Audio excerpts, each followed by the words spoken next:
আমার জীবনে ভালোবাসার আরেক নাম আমার দাদু। অনেকেই বলে দাদিরা নাকি ছেলের ঘরের নাতিনদের দেখতে পারে না, শুধু মেয়ের ঘরের নাতিনদেরই আদর করে। কিন্তু এই কথাটা আমি বিশ্বাস করি না।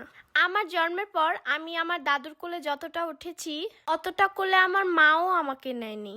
সবার মুখে শুনেছি আমার দাদু আমাকে কোলে নিয়ে সারাটা এলাকা ঘুরতো। এমনকি কোথাও যদি আমি বেড়াতে যেতাম, আমার আম্মুর সাথে যেত, তবুও আমার দাদুই আমাকে কোলে নিত। হ্যালো সকল আন্টি আঙ্কেলরা, আসসালামু আলাইকুম। তোমরা সবাই কেমন আছো? এখন রাতের বেলা আমি আর আমার দাদু যাব একটা বাড়ি থেকে পোলার চাউল আনতে। সম্পর্কে আমার দাদুর ভাই আর ভাইয়ের বউ, মানে আমার দাদা ভাই আর দাদি লাগে। তারা নিজেদের জমিতেই পোলার ধান চাষ করে।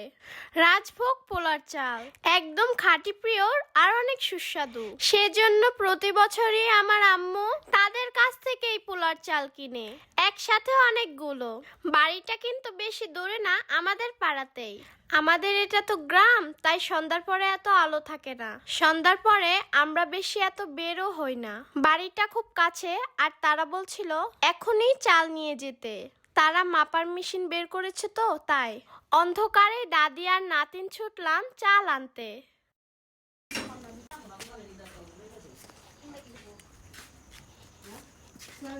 দেহি তেরাম টেরাম দেয়নি জাকাত জুকাত।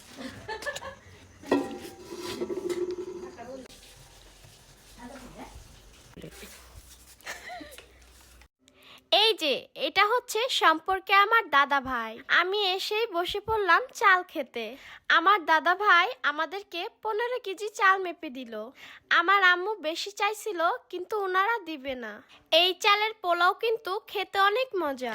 যাই হোক, আমি আর আমার দাদু মিলে কষ্ট করে চালগুলো আমাদের বাড়ি পর্যন্ত নিয়ে যাব। আর ওজন দেন কি মা কইলো আর ওজন দেন না না।